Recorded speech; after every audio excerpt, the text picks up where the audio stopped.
सबको जय मसीह की। मैं विश्वास करता हूँ आप में से बहुत से परिवार साप्ताहिक उपवास प्रार्थना कर रहे हैं और आशा करता हूँ बहुत सारे लोग नहीं कर रहे होंगे। आने वाले समय में आप भी शुरू कर सकते हैं। आइए हम समय को न गवाते हुए, समय हमारे पास बहुत कम बचा है। हमने आज का वचन बहुत ही सुंदर है। हम सब निकालेंगे भजन संहिता की किताब 86 अध्याय 86, भजन संहिता 86 अध्याय। हम जल्दी से निकाल लेंगे अपनी अपनी बाइबल में। मैं अपनी बाइबल में पढ़ूंगा, आप अपनी अपनी बाइबल में पढ़िए, माइक मत खोलिएगा। आप सब एक साथ हम पढ़ेंगे। आप सब निकाल लीजिए भजन संहिता 86 अध्याय और हम उसका पढ़ेंगे 6 पद और 7 पद। मैं विश्वास करता हूँ हम में से बहुत सारे बीमार आज चंगे होंगे और हम में से बहुत सारे लोगों की जो प्रार्थना जीवन लेवल जो कम है वो प्रभु हम बढ़ाएगा। हालेलुया। आइए हम शुरू करते हैं। हे यहोवा, मेरी प्रार्थना की ओर कान लगा और मेरे गिड़गिड़ाने को ध्यान से सुन। संकट के दिन में तुझको पुकारूंगा क्योंकि तू मेरी सुन लेगा। प्रभु इस वचन को पढ़े और सुने जाने पर हमें आशीष का कारण मिलाए। परमेश्वर का दास राजा दाऊद भजन 86 में प्रार्थना कर रहा है। और भी पद हैं लेकिन हम उसे नहीं पढ़ेंगे, जस्ट हम मनन करेंगे। और वो कह रहा है, हे परमेश्वर यहोवा, मेरी प्रार्थना की ओर कान लगा। आज आप भी इस प्रार्थना में शामिल होकर मेरे साथ इस वचन को कह सकते हैं। हे यहोवा, मेरी प्रार्थना की ओर कान लगा और मेरे गिड़गिड़ाने की ओर ध्यान से सुन। प्रभु, मैं क्या प्रार्थना कर रहा हूं, मेरी प्रार्थना को आप परमेश्वर ध्यान से सुनिए। संकट के दिन मैं तुझको पुकारूंगा क्योंकि तू मेरी सुन लेगा। परमेश्वर का दास कह रहा है, यहोवा परमेश्वर, मैं संकट के समय में तुझे पुकारूंगा और तू मेरी क्या कर लेगा, मेरी प्रार्थना को सुन लेगा। कई बार ऐसा ही जीवन हमारे जीवन में होता है कि जब हमारे जीवन में हर बात भलाई होती है, हर काम अच्छा रहता है, सब कुछ जब ठीक रहता है, तो कई बार हम परमेश्वर को भूल जाते हैं। लेकिन कई बार जब हम संकट में आते हैं, कई बार जब हम दुख में आते हैं, तब हम परमेश्वर को पुकारते हैं और परमेश्वर फिर भी हमारी प्रार्थना को क्या करता है, सुन लेता है। फिर भी वो हमारी प्रार्थना को सुनता है। परमेश्वर का वचन कहता है, यहोवा परमेश्वर इस्राएलियों को कहता है कि जो चारों ओर तेरे सब शत्रु थे, उन सारे शत्रुओं से मैंने तुझे छुड़ाया था, लेकिन तूने उसे स्मरण नहीं रखा। अगर परमेश्वर ने आपको और मुझे शत्रुओं के हाथ से छुड़ाया है, परमेश्वर ने हमें छुटकारा दिया है, परमेश्वर ने हमें बचाया है, तो इस बात को हमें अपने जीवन में कभी भूलना नहीं चाहिए। जब भी आप प्रार्थना करते हैं ना, तो जब परमेश्वर ने आपको बुलाया, किस तरह से प्रभु ने आपका चुनाव किया, कैसे आप प्रभु को नहीं जानते थे और कैसे आपको अपने जीवन में या आपके परिवार में परमेश्वर ने कैसी बीमारी से चंगा किया है और परमेश्वर ने आपको उद्धार दिया है, हम इस बात को कई बार भूल जाते हैं। जिसके कारण हम जिस तरह से परमेश्वर से प्रार्थना करना चाहिए, जिस तरह से परमेश्वर से आराधना करना चाहिए, हम वो आराधना परमेश्वर से नहीं कर पाते। इसलिए यहोवा परमेश्वर कहता है, मैं तेरे सारे शत्रुओं से मैंने तुझे छुड़ा रखा है, तुझे बचा कर रखा है, फिर भी तू उस बात को स्मरण नहीं रखा है, तू भूल गया है। अगर तू उस बात को स्मरण रखता जिस बात से मैंने तुझे छुड़ाया है, तो तू एक सच्ची आराधना मेरे लिए करता, एक सच्ची आराधना मुझसे करता। बहुत ही सुंदर वचन परमेश्वर का दास यहाँ पर दाऊद इस बात को लिखता है। आज मैं थोड़ा सा पुराने नियम से कुछ एक बात बताना चाहता हूँ। जब यहोवा परमेश्वर ने इजरायलियों को मिस्र से छुड़ाकर लेकर आया था, तो उन दिनों में न्यायी हुआ करते थे। और जब न्यायी हुआ करते थे तो बहुत से न्यायी हुए हैं, कुल 15 न्यायी हुए हैं इजराइल के देश में। जैसे कि हम जानते हैं, शमूएल एक न्यायी था जो हन्ना का बेटा था, एली एक न्यायी था, सिमसोन एक न्यायी था, एलोन एक न्यायी था, अबीमेलेक एक न्यायी था, गिदोन भी एक न्यायी था, समगर दबोरा एक न्यायी था। ऐसे 15 न्यायी हुए हैं इजराइल के ऊपर। उन्हीं दिनों में जब न्यायियों का समय था, आज के बहुत साल पहले की बात है, उस समय जब न्यायियों का समय था तो बहुत से लोग जो थे, न्यायी थे, वो भी कई बार पीछे हट गए या उनके मरने के बाद इजराइल की जो प्रजा है कई बार भटक गई, कई बार वो पाप में गिर गई, कई बार वो गुनाह में चली गई। एक बार क्या हुआ है, एक बार तो ऐसा हुआ है, उन्हीं में से जो न्यायी है, एक न्यायी का मैं आज आपके सामने हम जिक्र करेंगे। एक न्यायी के जीवन से, उसकी कॉलिंग से हम आज सीखेंगे कि परमेश्वर हमसे आज क्या बात करना चाहते हैं। उन दिनों में जब प्रजा भटक गई और बाइबल बताती है वो पाप करी परमेश्वर के विरुद्ध है, एक जाति जो थी, एक जाति जो मिघानी जाति थी, वो मिघानी जाति ने इजराइल के ऊपर हमला कर दिया। मिघानी, अमालेकी, ये बहुत सारी जो जाति होती थी ना, इजराइल की बहुत सारी दुश्मन हुआ करती थी। और जब इजराइल के लोग पाप में गिर गए तब ये जाति इनके ऊपर हमला करती थी और इनको हराती थी। तो एक समय ऐसा हुआ, मिघानी जाति के लोग इजराइल के ऊपर हमला करते हैं और इनको बहुत सताते हैं। इनके जो खेत में इन लोग जो अनाज को बोते हैं, जो फसल को बोते हैं, ये सारी फसलों को नाश कर देते हैं। और इन मिघानियों के डर से इजरायली लोग जहां परमेश्वर कनान देश रखा था उनको देने के लिए, वो वहां से निकलकर कई बार बड़े बड़े पहाड़ों के गड्ढे में छुप जाते हैं, कई बार गुफाओं में छुप जाते हैं। इस तरह से वो अपना जान को बचाते हैं, क्योंकि एक कोई दूसरी जाति उनके ऊपर हमला करती है। और जो जाति हमला करती है, बाइबल बताती है बहुत सारी संख्या में वो आते हैं, टिड्डियों के समान आते हैं और उनको साफ चौपट कर देते हैं, उनकी फसलों को बर्बाद कर देते हैं, उनके पशु को, उनके गाय को, बैल, भेड़, बकरी सब कुछ नाश कर देते हैं। उनसे बचने के लिए वो बड़ी बड़ी गुफाओं में जाकर रहने लगते हैं और अपना जीवन निर्वाह करते हैं। लेकिन उन दिनों में भी जो वो आते थे, उनकी फसलों को बर्बाद करते थे, इनके पास खाने के लिए तक नहीं होता था और ये लोग भूखे भी मरने लगे। ध्यान से सुनिए, बहुत आशीष पाएंगे। जब इजराइल के लोग भूखे मरने लगे, जब इनके जीवन में तमाम परेशानी आने लगी, ये बहुत दुर्दशा में पड़ गए, बहुत ज्यादा, बहुत कठिन के दुर्दशा में पड़ गए, बहुत ऐसे जीवन में इनकी परेशानी बढ़ गई, तब इजराइलियों ने परमेश्वर यहोवा को दुहाई दी। क्यों भैया, आप इसके पहले दुहाई क्यों नहीं दे सकते थे जब सब कुछ ठीक था?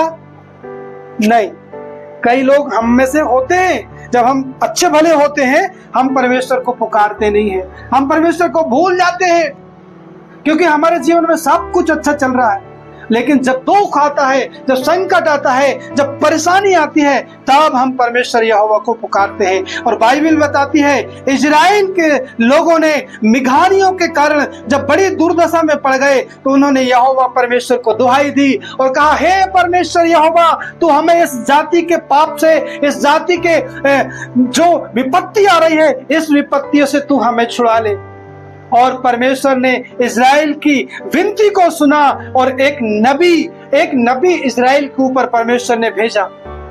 और वो नबी के द्वारा परमेश्वर इजराइल की जाति से कहता है, मैं तुमको मिस्र में से लेकर आया और दासवत के घर से निकाल लेकर आया था। तुम वो जाति हो जिनको मैंने चुनाव किया था और मिस्र में तुम बंधन में थे, वहां से मैंने तुम्हें निकाल लिया और मैंने तुमको मिस्रियों के हाथ से, वरन और भी बहुत सारी जातियों के हाथ से जो तुम्हारे ऊपर अंधेर करते थे, उन सारे लोगों से मैंने क्या कर लिया, तुम्हें छुड़ा लिया है। आज परमेश्वर आपको और मुझे भी वही मिस्र से छुड़ाया है, कई ऐसी अंधकार की शक्तियों से छुड़ाया है, कई ऐसी बीमारियों से छुड़ाया है। लेकिन हम कई बार परमेश्वर को क्या करते हैं, भूल जाते हैं। परमेश्वर कहता है, मैंने तुम्हें उस देश से निकालकर एक उत्तम देश में रखा था। और मैंने तुमसे कहा भी था, मैं तुम्हारा परमेश्वर यहोवा हूं, जो तुम्हें हर एक जाति के लोगों से बचाते हुए हर चीज से तुम्हें सुरक्षित रखा। लेकिन तुमने मेरा भय नहीं माना और तुम अन्य देवताओं के पीछे गए हो, अन्य देवताओं के पीछे चले गए। तुमने मेरा डर नहीं माना। सिर्फ यहाँ देवताओं के अकेले की बात नहीं है, इजरायली देवताओं को पीछे गए थे। लेकिन यहाँ पर देखते हैं बहुत सारी बातें हो सकती है आज हमारे जीवन में। हो सकता है हम किसी देवी देवताओं को नहीं पूजते, लेकिन हो सकता है बहुत सारी चीजें हमारे हृदय में देवी देवता के काम कर रही हैं। धन का लोभ हो सकता है, लालच हो सकता है, किसी के प्रति नफरत हो सकती है, किसी के प्रति बुराई हो सकती है। इन सारे चीजों से परमेश्वर ने हमें निकाला है, लेकिन परमेश्वर को हम कई बार क्या करते हैं, भूल जाते हैं। परमेश्वर उनको कहता है, तुमने पराये देवताओं का भय माना है, तुमने मेरा भय नहीं माना। फिर भी तुमने संकट के समय मुझे पुकारा है, मैं तुम्हें छुड़ाऊंगा। यहोवा परमेश्वर दयालु परमेश्वर है, वो हमें कभी नहीं भूलता, कभी नहीं छोड़ता और कभी नहीं त्यागता। उन्हीं दिनों में एक व्यक्ति रहता था, एक परिवार रहता था इजराइल में, जिसका नाम था योआश। उसके बहुत सारे बेटे थे और उन्हीं बेटों में से सबसे छोटा बेटा जो था उसका नाम था गिदोन। हालेलुया। ये परिवार भी, गिदोन का जो पिता योआश होता है, ये भी मूर्ति की पूजा करता है, ये एक बैल की पूजा करता है, ये बहुत सारे देवताओं को बनाते हैं, बाल की देवी की पूजा करते हैं, ये असेरा की देवी की पूजा करते हैं, बाल बरीत नाम के देवी देवताओं की पूजा करते हैं। देखिए पढ़ेंगे हम तो बहुत सारी चीजें वहां पर मिलती हैं, बहुत सारी देवी देवताओं की ये पूजा किए। लेकिन उसी का एक बेटा था जिसका नाम था गिदोन। गिदोन भी डर के मारे अपने ही पिता के एक स्थान पर गेहूं की बालियों को झाड़ रहा था, साफ कर रहा था, कुछ अनाज को साफ कर रहा था कि मैं इन लोगों के हाथ से, मिघानी लोगों के हाथ से, अमालेकी लोग के हाथ से इस अनाज को हम बचा के रखें, जब तो हम इस अनाज को खाएंगे। लेकिन बाइबल बताती है परमेश्वर का एक दूत उस गिदोन के पास आया और गिदोन के पास आकर कहता है, यहोवा का दूत गिदोन को दर्शन देकर कहता है, हे सूरवीर सूरमा, यहोवा तेरे संग है। अरे गिदोन तो डर के मारे छुपा है प्रभु, और आप उसे कह रहे हो हे सूरवीर सूरमा।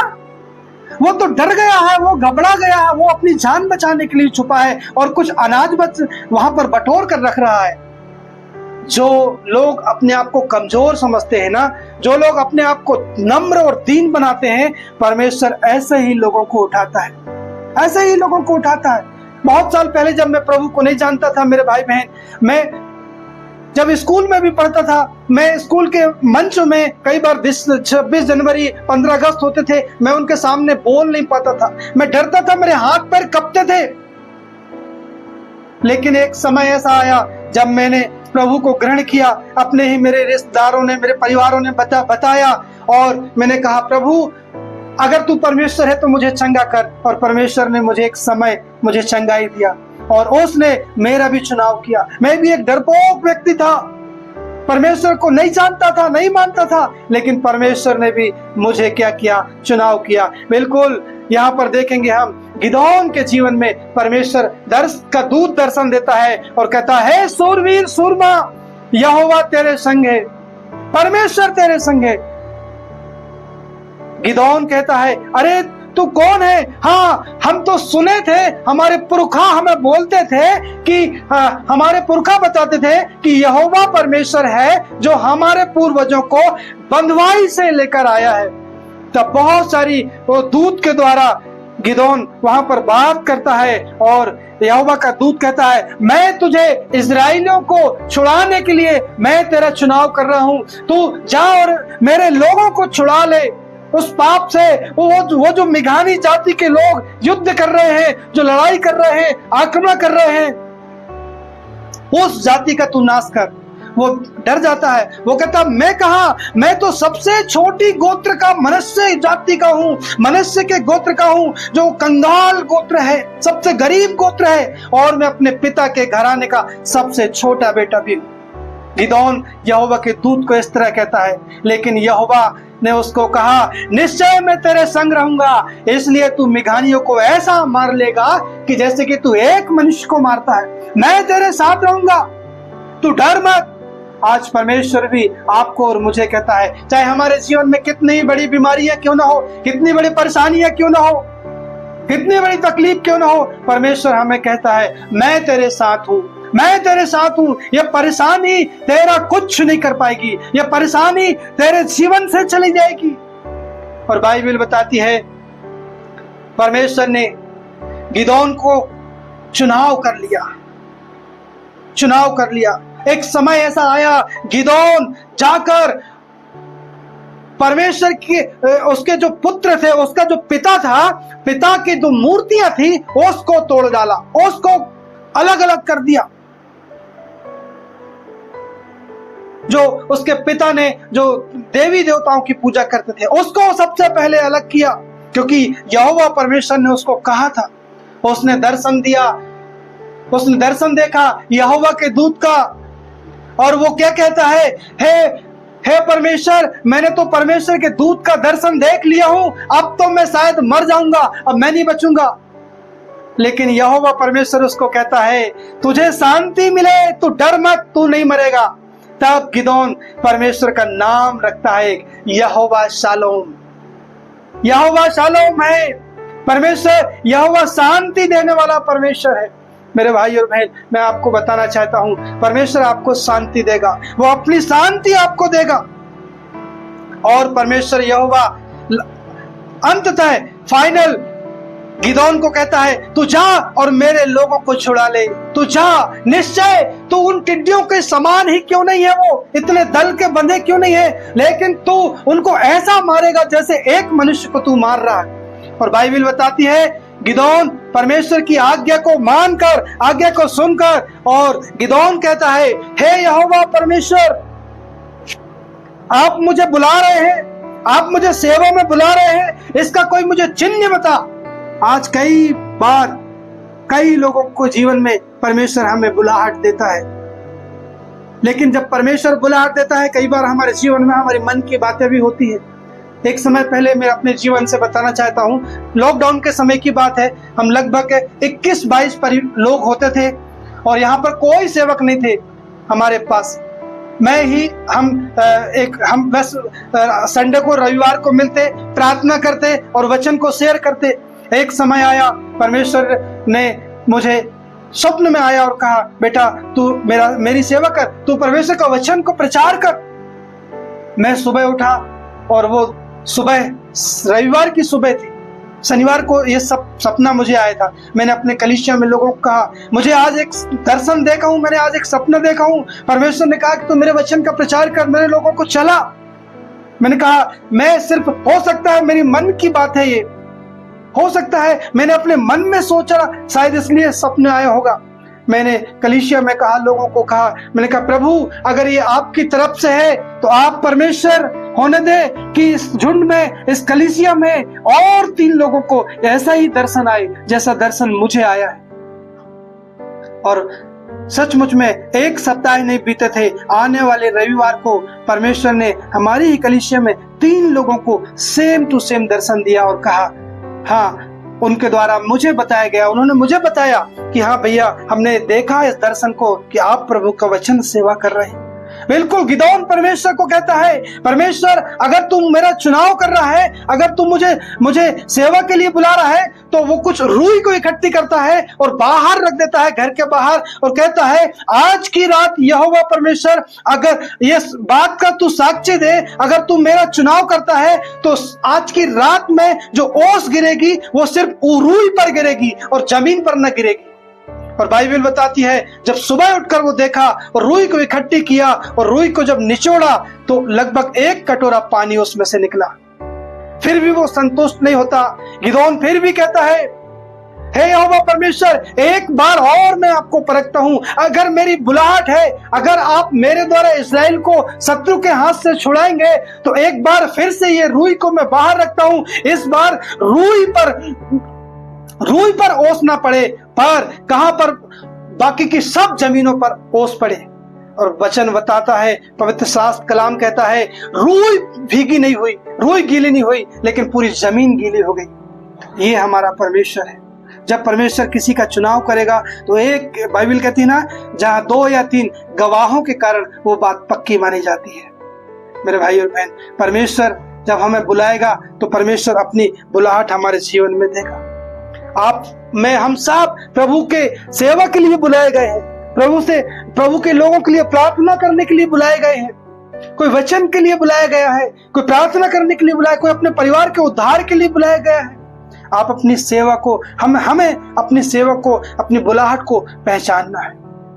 और वचन बताता है, गिदोन एक समय आया, कुछ लोगों को लेकर उस मिघानियों के ऊपर हमला कर देता है, और एक समय आया वो उन मिघानियों के ऊपर जय प्राप्त करता है, और इज़राइल के सारे लोगों को उनके बंधनों से परमेश्वर छुड़ा लेता है। हालेलुया, सारे बंधनों से परमेश्वर छुड़ा लेता है। और वचन कहता है 40 साल तक जो गिदोन ने जब तक जीवित रहा, जब तक इज़राइलियों के ऊपर कोई विपत्ति नहीं आई, कोई परेशानी नहीं आई, परमेश्वर उनके साथ साथ था। आज मेरे भाई और बहन, आपके और मेरे जीवन में भी जब सब कुछ ठीक है तभी हमें परमेश्वर को स्मरण करना है। जब सब कुछ ठीक है जब भी हमें परमेश्वर को पुकारना है। मैं फिर से भजन संहिता 86 का 6 और 7 पद पढ़ के हम समाप्त करेंगे।